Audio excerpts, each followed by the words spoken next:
కురిచేడు, దొనకొండ, ముళ్ళమూరు మండలాలు కంప్లీట్ చేశాము. ఈరోజు తాళ్ళూరు మండలం మొదలు పెడుతున్నాము. తాళ్ళూరు మండలంలో రజానగరం 300 వైసీపీ మెజార్టీ వస్తుంది. తాళ్ళూరు గ్రామ పంచాయతీలో 1200 వైసీపీకి మెజార్టీ వస్తుంది. విట్లాపురంలో 350 వైసీపీకి మెజార్టీ వస్తుంది.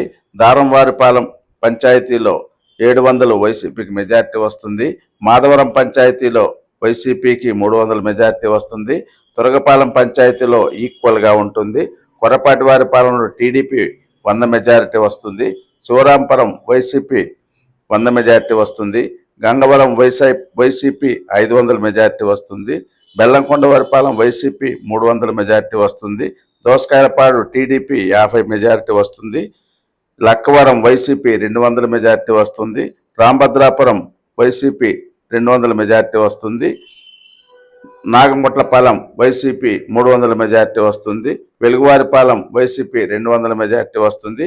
బొత్తికొరపాడు వైసీపీ 700 మెజార్టీ వస్తుంది. టోటల్గా 4 నుంచి 5,000 కూడా దాటే అవకాశం ఉంది. మంచి మెజార్టీ వస్తుంది. పూచేపల్లి కుటుంబానికి బాగా సపోర్ట్గా ఉండే మండలం ఇదే. అది